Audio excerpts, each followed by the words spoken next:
If you've been missing the likes of Indiana Jones and Pirates of the Caribbean, then look no further. Jungle Cruise is here, and let me tell you why this is the must-see summer adventure of 2021.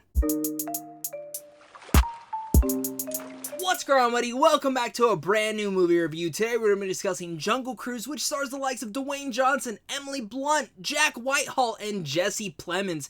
Now, this movie is, of course, based on the Disneyland theme park ride that I love going on. Like, it is one of my main attractions I always have to go on, so of course I was looking for every single Easter egg possible, and there are plenty of them, but the movie does have a new story, different from the ride, and it is about Dr. Lily, who enlists the aid of a wisecracking skipper, Frank Wolf, to take her down the Amazon in his ramshackle boat. Together, they search for an ancient tree that holds the power to heal and a discovery that will change the future of medicine forever, while also interjecting some really creepy supernatural experiences. Like I mentioned, I'm a major fan of the theme park ride, but even when they announced this movie, I did have an eye roll. Yes, Pirates of the Caribbean worked, and I pretty much loved the first three movies, but when it comes down to Jungle Cruise, I didn't know how they were going to pull this off, and thankfully they pulled it off in a very stylish manner that again hones in the vibes of a Raiders of the Lost Ark and as well as Pirates of the Caribbean itself. Now, I'm not saying it's as good as both of those, but what it brings to the table is a big summer fun adventure that really much makes you feel like you're going on this Jungle Cruise per se, and it brings elements from the ride, but as well as intersecting new elements that just put a damn smile on my face. But of course, if you guys are new here and you guys also love talking movies, well, I assume that's why you're here, make sure to hit that like and subscribe button so we can keep talking movies over here on a daily basis. I love it, and I want to hear all your guys' thoughts down below in the comment section. Let's start with the good. When it comes down to Jungle Cruise, the main thing going into this is, of course, Dwayne Johnson and, of course, Emily Blunt were going to have the best chemistry with one another. You got a glimpse of that in the trailer, but man oh man, are they magnetic in this. I very much mean it when I say Dwayne Johnson and Emily Blunt are magnetic in this entire movie. Their chemistry pops off the screen in such a way that it is hard not to smile, not to laugh, and in general just have a great time with both of them on the screen. I just wanted more of them. When I left the movie, I'd be like, I'd go see a sequel to that because I want to see more of their characters interacting with one another. It just shows that why they're two of the best in the industry right now. Dwayne Johnson is one of the most charismatic actors out there,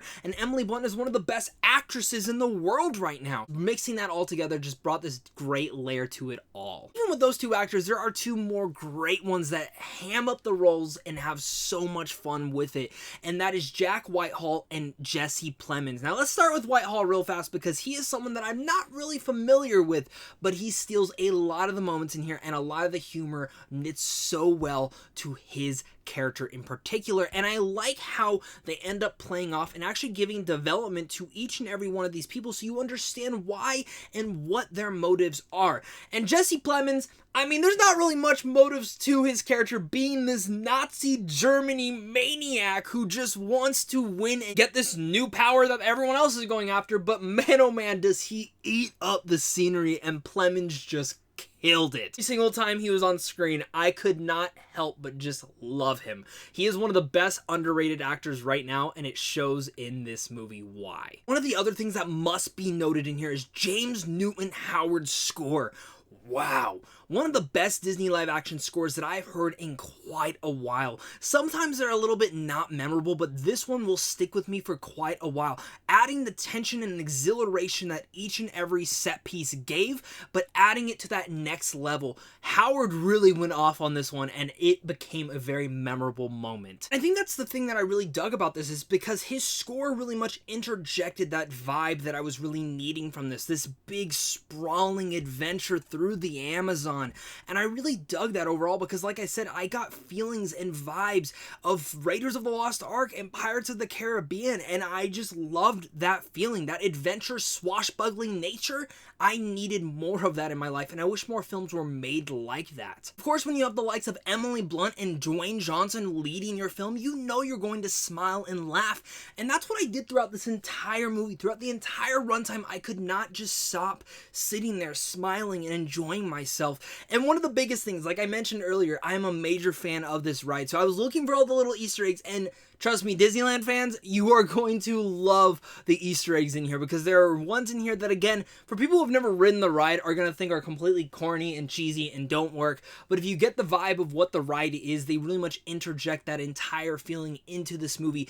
And really much the entire tone of the movie is felt throughout that. They really much respected the ride in its nature, and I think that's one of the most brilliant parts about this movie and what the director did so well here. Collet here is a director that I'm not that familiar with, and some of his other pieces haven't really much blown the water out for me that I have seen, but I know he is directing Black Adam. I know Dwayne Johnson handpicked him for that, and now I see why. What he made here, I can't imagine how well he's going to blow it out of the park with Black Adam, and it only exceeds my expectations more for that film. But again, his interjection of understanding what the ride is and understanding what this film was supposed to be was just flat out awesome. Of course, no film is perfect, and let's get down to the mixed elements of this movie, or just the bad in general, with whatever you want to call it. While this is a fun movie, there were some CGI issues that I did have for this movie that did take me out of the entire experience.